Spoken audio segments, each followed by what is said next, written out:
बिस्मिल्लाहिर्रहमानिर्रहीम। अस्सलाम वालेकुम। माइक्रोसॉफ्ट वर्ड की क्लास नंबर 7 के अंदर हम लोग देखेंगे कि इंडेंट क्या होते हैं, इंक्रीजिंग इंडेंट, डिक्रीजिंग इंडेंट। फिर उसके बाद ये हमारे पास लाइन स्पेसिंग की ऑप्शन है, ये क्या चीज़ है।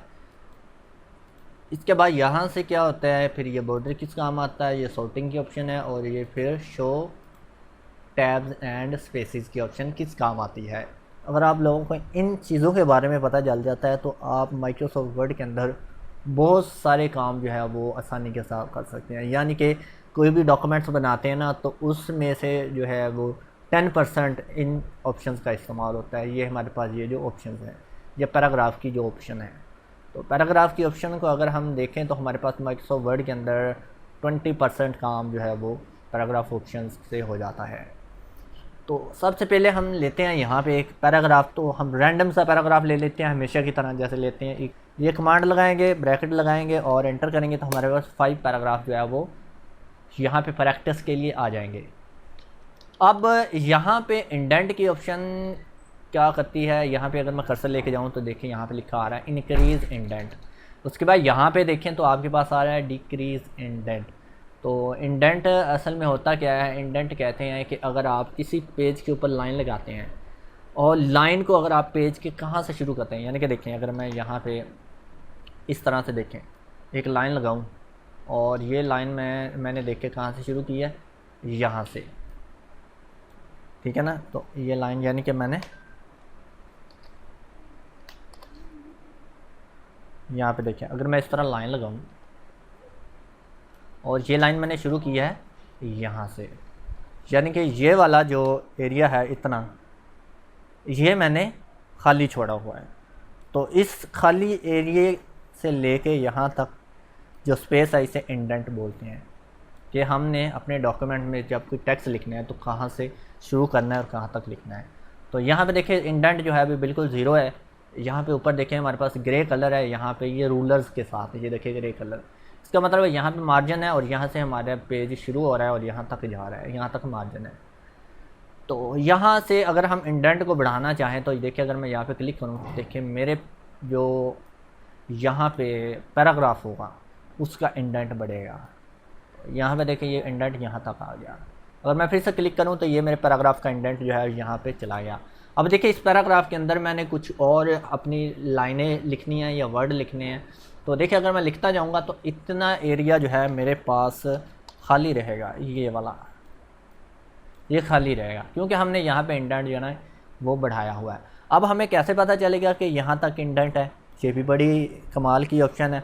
तो अगर आप यहाँ पे ऊपर देखें, यहाँ पे ये आपकी रूलर्स बार जो है, ठीक है ना, ये रूलर के ऊपर अगर आप यहाँ पे देखें ये वाली ऑप्शन, तो ये वाली जो है ना ये आपकी इंडेंट कहलाती है। ये इंडेंट का कर्सर होता है, ये शो करता है कि आपका इंडेंट कौन सा है, ये वाला, ठीक है। तो यहाँ से हमने इंडेंट को इनक्रीज़ किया है। अब देखिए यहाँ पे अगर मैं कुछ लाइनें लिखूँ, फर्स्ट करें यहाँ पे मैं कुछ भी लिखता हूँ पर ये देखें और एंटर भी प्रेस करता हूँ तो देखिए मेरी न्यू लाइन भी वहीं से शुरू होगी जहाँ पे मेरा इंडेंट होगा। ये था जी इंडेंट पूरे पैराग्राफ का। लेकिन अगर हम चाहते हैं कि अपना मेरा जो इंडेंट है वो सिर्फ एक लाइन का बढ़ना चाहिए, यानी कि इसकी जो फर्स्ट लाइन है उसका इंडेंट बनना चाहिए, तो उसके लिए सबसे पहले हम इसका इंडेंट डिक्रीज़ करेंगे। तो वो आप यहाँ से डिक्रीज़ कर सकते हैं। तो उसके लिए देखिए ये जो इंडेंट पॉइंट है ना आपका यहाँ पे, तो ये ऊपर वाला जो पॉइंट है आपका, ये देखें ये पुराने ज़माने में जो घड़ी होती थी उस तरह का है। यहाँ से पकड़ के आप इसको इस तरह लेके जाएंगे तो ये आपका फर्स्ट लाइन इंडेंट इंक्रीज़ हो रहा है। कौन सा वाला? First line indent. तो ये जब आप आगे लेते जाएंगे तो यहाँ पे इस तरह आ जाएगा। अगर आप कर्सर भी ऊपर लिखेंगे आपको फिर भी बताएगा ये कौन सा इंडेंट है, ठीक है ना। उसके बाद ये नीचे हैंगिंग इंडेंट कहते हैं इसे। हैंगिंग इंडेंट यानी कि फर्स्ट लाइन को छोड़ के नीचे वाली जो पैराग्राफ की लाइंस होती हैं ना उनको हैंगिंग कहते हैं। अब ये हमारे ऊपर वाले पैराग्राफ हो गए। इसी तरह हम तो नीचे वाले पैराग्राफ का इंडेंट बढ़ाना चाहते हैं तो देखें यहाँ से अगर मैं फर्स्ट लाइन का नहीं, अब मैंने नीचे वाली लाइन का बढ़ाना है, तो आप देखें एक निशान ये वाला है, ये देखिए छोटा सा ये डब्बा सा बना हुआ है, उसके बाद ये ऊपर घड़ी सी बनी हुई है। तो अगर आप ऊपर वाली घड़ी से पकड़ के करेंगे ना तो यहाँ पे देखें यार, इसको थोड़ा सा ऊपर वाले को मूव कर लें और अब देखें ज़रा, ये देखें इस तरह ये वाले, ये देखें, ठीक है। तो देखें उसके बाद अगर आप इसको, मैं वापस लेके जा रहा हूँ, उसके बाद यहाँ पे देखें ये छोटा सा रेक्टेंगल बना है, ये वाला। इस रेक्टेंगल से अगर आप पकड़ के इसको आगे लेके जाएंगे ना, तो ये आपके पूरे पैराग्राफ का इंडेंट इंक्रीज होगा। देखें नीचे यहाँ से पकड़ रहा हूँ मैं, ये छोटे से रेक्टेंगल से, ये देखें हमारे पूरा पैराग्राफ का इंडेंट डिक्रीज होगा। अब इस इंडेंट का फ़ायदा क्या होता है, ये आप में से अक्सर लोगों को तो पता चल गया होगा, जो डॉक्यूमेंट लिखते हैं उनको शायद ये ना पता हो कि इंडेंट कहाँ से डिक्रीज और इंक्रीज कर सकते हैं, उनको भी शायद यहाँ से पता चल गया होगा। इसका अक्सर इस्तेमाल वहाँ पे होता है जब आप एक दरख्वास्त लिखते हैं, यानी कि एक लेटर्स लिखते हैं, और लेटर के आखिर के ऊपर आप कुछ फ़िक्रात लिखते हैं, जैसे कि कह लेंगे बाखिदमत जनाब, ये ऊपर हो गया, और नीचे आखिर पे शुक्रिया XYZ या इस तरह का, ठीक है ना, यूर ओबीडेंटली। तो उसके लिए हमें इंडेंट की ज़रूरत पड़ती है। जैसे मैं यहाँ पे अगर नीचे लेके आऊँ, यहाँ पे पता करें ये ऊपर मेरी जो है एप्लीकेशन होगी, और यहाँ पे मैं लिखता हूँ यूर एक्सट्रीम ओबीडेंटली, ठीक है। अब इस यूर ओबीडेंटली को हमने इधर लिखना है, तो उसके लिए हम यहाँ से अब इंडेंट को डिक्रीज़ करेंगे। ये देखें, या इस तरह आप आसानी के साथ यहाँ पे लेके आ सकते हैं, बजाय आप अगर स्पेसिस पर एस करेंगे तो उससे मसला हो जाएगा। अब देखें इसके नीचे XYZ लिखना है, तो देखें हमारा इंडेंट यहाँ पे है ना, ये देखें अगर एंटर प्रेस करूँ तो देखें वहाँ पे आ जाएगा XYZ, तो यहाँ पे आप अपना नाम लिख सकते हैं। अब इनकी अगर हम अलाइनमेंट करेंगे तो देखें यहाँ से सिंपल वही अलाइनमेंट हो जाएगी, ये देखें। अब यही क्योंकि यहाँ पे हमारा इंडेंट मार्जिन आ चुका है, तो ये है जी हमारे पास इंडेंट, तो इसको हम यहाँ से डिक्रीज़ भी कर सकते हैं, यहाँ से भी और यहाँ से भी। तो ये दो ऑप्शन है इंडेंट को इंक्रीज़ और डिक्रीज़ करने का। आई होप इंडेंट की आपको समझ आ गई होगी। अब नेक्स्ट चलते हैं जी line spacing and paragraph spacing. इसका क्या काम होता है? लाइन स्पेसिंग जैसा कि आपको नाम से पता लग रहा है, लाइन यानी कि लाइनों के दरमियान जो फासला होता है उसको हम बढ़ाना या घटाना चाहते हैं, उसको कहते हैं हम लाइन स्पेसिंग। तो वो कहाँ से होगी, मैं ज़रा इसके स्पेलिंग ज़रा ठीक कर लूँ। वो आप यहाँ से करेंगे। देखिए यहाँ पे अगर क्लिक करेंगे, देखिए लाइनें बनी हुई हैं, ऊपर नीचे बनी हुई है। तो अगर कर्सर मैं यहाँ पे लेकर हूँ, देखिए लिखा हुआ है लाइन एंड पैराग्राफ स्पेसिंग, और उसके बाद नीचे उसकी थोड़ी सी डिस्क्रिप्शन लिखी हुई है, हम उसे मेटा डिस्क्रिप्शन भी कहते हैं। यहाँ पे क्लिक करता हूँ तो देखिए 1.0, 1.15, 1.5 जितनी आप रखना चाहते हैं। तो याद रखें ये जो स्पेसिंग है ना आपकी पैराग्राफ के हिसाब से होगी। अगर आप पैराग्राफ सेलेक्ट ना भी करें ना, आपने पैराग्राफ के अंदर क्लिक किया हुआ है तो जितना आपका पैरा होगा। अब यहाँ पे हमारा पैराग्राफ कहाँ तक है मैं आपको दिखा देता हूँ। यहाँ पे हमारा पैराग्राफ है जी यहाँ तक, यहाँ से लेके यहाँ तक हमारा पैराग्राफ है, यानी कि 1, 2, 3 लाइनों का हमारा पैराग्राफ है।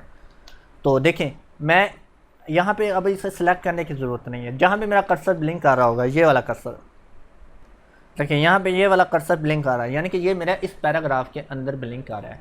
अब अगर मैं यहाँ पे क्लिक करूँ और देखूँ तो देखें ये मेरी उस पैराग्राफ की लाइन की स्पेसिंग बढ़ेगी, नीचे वाले की नहीं। हाँ अगर देखें मैं नीचे वाले पैराग्राफ को भी सिलेक्ट कर लेता हूँ इस तरह से, देखें ये वाला ऊपर वाला भी और नीचे वाला भी, चाहे नीचे वाले का मेरा एक करैक्टर ही क्यों ना सिलेक्ट हो, यहाँ पे देखें नीचे वाले पैराग्राफ का एक करैक्टर या एक वर्ड ही क्यों ना सिलेक्ट हो, तो ये लाइन स्पेसिंग काम करेगी उस पैराग्राफ के ऊपर भी। ये देखें, ठीक है ना, ये देखें यहाँ पे। तो मैं मज़ीद आपको पैराग्राफ दिखाने के लिए इस ऑप्शन को ऑन कर लेता हूँ। ये देखें यहाँ पे, इसका मतलब है यहाँ पे मेरा एक पैराग्राफ ख़त्म हो रहा है, फिर यहाँ पे एक पैराग्राफ ख़त्म हो रहा है, यहाँ पे ख़त्म हो रहा है। तो ये है जी हमारे पास paragraph spacing, sorry line spacing, तो जो कि पैराग्राफ के अंदर काम करती है। अब उसके बाद आती है जी हमारे पास, यहाँ पे देखें मैं अपनी पैराग्राफ स्पेसिंग जो तमाम डॉक्यूमेंट के ना सभी को एक दफ़ा जो है वो 1.0 पे लेके जा रहा हूँ। तो उसके लिए मैं Ctrl+A का बटन प्रेस करता हूँ तो मेरे सारी लाइनें और पैराग्राफ सेलेक्ट हो जाएंगे। यहाँ पे क्लिक करूँगा और 1.0 कर देता हूँ, ये मेरे पास बाय डिफ़ॉल्ट जो पैराग्राफ स्पेस आ गई। अब उसके बाद आती है जी पैराग्राफ के बाद जो स्पेस होती है, यहाँ पे अगर क्लिक करूँ तो देखें यहाँ पे add paragraph, add space before paragraph, remove space before paragraph. अब ये कौन सी चीज़ होती है, ये क्या बला है? तो यहाँ पे देखें ये मेरा पे एक पैरा बन गया, इसको मैं ज़रा ख़त्म कर दूँ। यहाँ पे देखें यहाँ पे हमारा पैराग्राफ ख़त्म हो रहा है ना, ये ऊपर वाला, उसके बाद यहाँ से ये शुरू हो रहा है। इसको मैं ज़रा स्टार से हाईलाइट कर देता हूँ।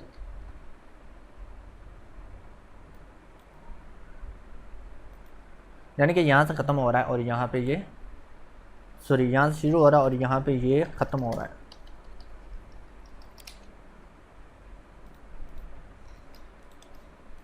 तो इन दोनों के दरमियान जो स्पेस है, इसको अगर हमने इंक्रीज़ करना हो या डिक्रीज़ करना हो तो वो वाली ऑप्शन हमारे पास यहाँ पे मौजूद है। देखें यहाँ पे है जी add paragraph space before paragraph. तो ये देखें, इससे पहले पैराग्राफ की आ जाएगी, रिमूव करेंगे तो रिमूव आ जाएगी। उसके बाद आफ्टर पैराग्राफ करेंगे तो देखें, आफ्टर करेंगे तो देखें ये जो हमारा पैरा है, इसके जो आखिर पे स्पेस होगी ये वाली ख़त्म हो जाएगी और नीचे वाला पैरा इसके साथ लग जाएगा। ये देखें, ये देखें, अब नीचे वाला अगर ऊपर वाले के क्लिक करके मैं यहाँ से रिमूव करूँ तो देखें ये मेरा पैरा इस लाइन के बिल्कुल साथ लग गया, ठीक है ना। इस तरह हम इस पैराग्राफ और इस पैराग्राफ के दरमियान स्पेस चाहते हैं तो यहाँ पे क्लिक करेंगे और यहाँ पे हम करेंगे ऐड आफ्टर पैराग्राफ। अब इस स्पेस को अगर आप बढ़ाना चाहते हैं तो यहाँ पे क्लिक करें और ये देखें लाइन स्पेसिंग ऑप्शन पे क्लिक करना है। जब आप इसके ऊपर क्लिक करेंगे तो आपके पास इस तरह से इसकी ऑप्शन जो है वो, या डायलॉग बॉक्स जो है ना पैराग्राफ का ओपन हो जाएगा। इसमें यहाँ पे देखें स्पेसिंग के नाम से ऑप्शन मौजूद है। यहाँ पे देखें ये वाली, ये तमाम चीज़ जो है ये पैराग्राफ के रिलेटेड ही है। तो इसमें देखें हमारे पास अभी बिफोर पैराग्राफ स्पेस जो है वो कितनी है, 12 पीटी, और आफ्टर पैराग्राफ कितनी है, 8 पीटी। इस स्पेस को अगर हम बढ़ाएं, यहाँ पे देखिए अगर मैं बढ़ा रहा हूँ तो नीचे यहाँ पे देखें आपके पास प्रीव्यू विंडो जो है, यहाँ पे ये देखें, यहाँ पे देखना ये वाली पैराग्राफ स्पेस और यहाँ पे ये स्पेस बढ़ेगी यहाँ से, ठीक है ना। तो देखिए मैं यहाँ से अगर बढ़ाऊँ, देखें ये मुझे यहाँ पे प्रीव्यू दिखा रही है कि यहाँ पे कितना गैप, यानी कि यहाँ पे कितना गैप पैराग्राफ्स के दरमियान आएगा। अगर मैं ओके करूँ तो देखिए, सॉरी ये ऊपर हो गया क्योंकि हमारा यहाँ पे नीचे वाले पे क्लिक करना था हमने, सॉरी चलें नीचे वाले पे क्लिक करते हैं क्योंकि हम बिफोर कर रहे थे इसलिए हमें गलती हो गई। तो यहाँ पे आते हैं, फिर से करते हैं, यहाँ पे देखें, सॉरी ये आफ्टर कर दिया, बिफोर, ओके, ये देखें, ठीक है। तो ये है जी हमारे पास पैराग्राफ स्पेसिंग। इस तरह अगर हमारे पास 2 लाइनें हो, यानी कि फ़र्ज़ करें हम सीवी बनाते हैं ना, सीवी के अंदर हम जैसे लिखते हैं नेम, या चले मैं एक सीवी ओपन कर लेता हूँ उसके लिए। देखें यहाँ पे मैंने जो है वो अपनी एक सीवी में से थोड़ा सा मवाद जो है ना वो उठाया है, सिर्फ आपको ये लाइन स्पेसिंग और पैराग्राफ स्पेसिंग समझाने के लिए। अब इसमें से यहाँ पे देखें मेरे पास जो है वो लाइनें जो लिखी हुई हैं, इसके नीचे नाम के नीचे एड्रेस वगैरह पर्सनल इन्फॉर्मेशन मेरी जो लिखी हुई है, उसमें से देखें यहाँ पे ईमेल ख़त्म हो रहा है मेरा, ये ईमेल मेरा ख़त्म हो रहा है। ऑब्जेक्टिव और ईमेल के दरमियान जो है मुझे काफ़ी ज़्यादा स्पेस चाहिए, तो मैं ऑब्जेक्टिव पे क्लिक करूँगा, यहाँ पे जाऊँगा और यहाँ से इसके ऊपर क्लिक कर दूँगा तो ये मेरी ऐड स्पेसिंग आ जाएगी। लेकिन यहाँ पे मसला ये हुआ है कि ये जो हमने फॉर्मेटिंग की थी ये भी साथ आ रही है। फ़िलहाल इसे भी हम कर लेंगे सेट, कोई मसला नहीं है। उसके बाद यहाँ पे देखें हमारी ये जो लाइन है, to be a part of any organisation, ये बिल्कुल इस लाइन के साथ जो है ना वो शुरू हो रही है। तो इसके दरमियान हमने स्पेस देनी है, तो यहाँ पे क्लिक करेंगे। देखें पैराग्राफ में कहीं भी आप क्लिक कर दें, कोई मसला नहीं है, सिलेक्ट करने की भी ज़रूरत नहीं है, क्लिक होना चाहिए बस, आपका कर्सर वहाँ पे ब्लिंक होना चाहिए। यहाँ पे जाएंगे और ऐड स्पेस बिफोर पैराग्राफ कर देंगे। ये देखें तो यहाँ पे हमारे पास कितनी स्पेस है, 1.0 की। तो ये स्पेस हमारी कितनी आ रही है, यहाँ पे जाके देखेंगे 12 फीट। अगर हम बढ़ा देंगे यहाँ से देखें तो ये और ज़्यादा हो जाएगी। इसे अगर हमने कम करना है तो यहाँ से हम फिर से जाएंगे, यहाँ पे लाइन स्पेसिंग पे क्लिक करेंगे और इसको हम अब जितना हमने कम रखना है तो वो भी हम कर सकते हैं। तो ऑटो कर देते हैं, तो ये देखें इसने 12 पीटी जो है वो बाय डिफ़ॉल्ट है वो इसने कर दी। इस तरह आखिर पे बढ़ानी है तो वो भी हम कर सकते हैं। ये इस तरह से आप लोग जो है वो अपनी स्पेस को बढ़ा सकते हैं। तो यहाँ से देखिए इस तरह। उसके बाद है जी पैराग्राफ स्पेस के बाद यहाँ पे है जी शेडो। तो ये शेडो क्या काम करता है, ये हमारे पास शेडो या शेडिंग जो है वो किसी भी पैराग्राफ के नीचे जो है ना वो एक मुकम्मल कलर करने के लिए इस्तेमाल होता है। जैसे देखें मैं यहाँ पे देखें मेरे पास एक ये करिकुलम वाइटा लिखा हुआ है, यहाँ से क्लिक करूँ, ये एक लाइन का मेरे पास पैराग्राफ है। तो ये एक लाइन का पैराग्राफ है, तो इस पर क्लिक किया मैंने, यहाँ पे गया और यहाँ पे देखिए मैंने यहाँ से देखिए किसी भी कलर पे अपना कर्सर लेके जा रहा हूँ ना, तो ये देखिए मेरे पास यहाँ पे कलर ये कर देता है। तो इस तरह से तो हम फ़ॉन्ट का भी ज़रा कलर जो है ना यहाँ से वाइट कर लेते हैं। तो ये इस काम आता है हमारे पास, यहाँ से शेडिंग के काम आता है। ठीक है, तो ये आप जो है कलर जो है वो चेंज कर सकते हैं सिंपल आसानी के साथ। आपको शेडिंग के लिए जो है ना किसी भी पैराग्राफ की शेडिंग के लिए पूरे कॉलम को सिलेक्ट करने की ज़रूरत नहीं होती। आपने सिंपल उस पैराग्राफ के ऊपर या उस लाइन के ऊपर क्लिक कर देना है। तो ये देखें मोहम्मद शहबाज जो है, यहाँ पे मैं क्लिक करता हूँ, यहाँ पे जाऊँगा तो ये देखें अब ये यहाँ पे इतना एरिया इसने क्यों सिलेक्ट किया, क्योंकि ये मेरी जो भी जितना भी डाटा था ना ये एक सेल के अंदर था, यानी कि टेबल के अंदर था, तो इसलिए इसने ये सारा सिलेक्ट किया है। कोई नहीं, ये भी हम देखेंगे टेबल वाला भी, लेकिन वो आगे वाली क्लासेस में। यहाँ पे देखें ये एक लाइन के अंदर था, तो यहाँ पे मैंने क्लिक किया सिंपल, यहाँ पे देखें फिलहाल मैं यहाँ से ख़त्म कर रहा हूँ, ये आ गई, यहाँ से ये आ गया। अब अगर आपका दिमाग में ये ख्याल आ रहा है कि हमने तो सिर्फ टेक्स्ट को हाईलाइट करना है, तो हाईलाइट की ऑप्शन भाई और है, ये शेडिंग की ऑप्शन है, हाईलाइट की ऑप्शन नहीं है। यानी कि ये पैराग्राफ या लाइन की शेडिंग करता है, और ये शेडिंग वहाँ तक करता है जहाँ तक आपका एक एंटर का बटन प्रेस नहीं होता है। देखिए पैराग्राफ हमारा यूजुअली वहाँ तक होता है जहाँ पे एक एंटर का बटन प्रेस होता है। जैसे ये यहाँ से शुरू हो रहा है, यहाँ पे एंटर का बटन प्रेस है, यहाँ पे पैराग्राफ खत्म हो रहा है। अगर मैं यहाँ पे एंटर प्रेस कर दूँ तो देखिए मेरा पैराग्राफ यहाँ पे ख़त्म हो रहा है, यानी कि एक लाइन का पैराग्राफ हो गया, यानी कि एक लाइन हो गई। तो ये मेरे पास यहाँ पे कंसीडर किया जाता है माइक्रोसॉफ्ट वर्ड के अंदर। अब देखें यहाँ पे अगर मैं क्लिक किया, ये देखें यहाँ पे अगर ये क्लिक करूँ, ये देखें वो पूरे आखिर तक जहाँ तक हमारा मार्जिन है वहाँ तक ये शेडिंग कर देगा।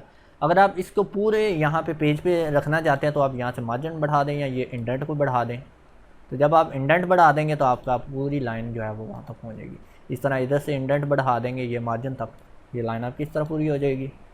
तो फिर आप इसको यहाँ से टैब के ज़रिए आगे ले जा सकते हैं। तो ये भी एक सिंपल सा आसान सा तरीका है।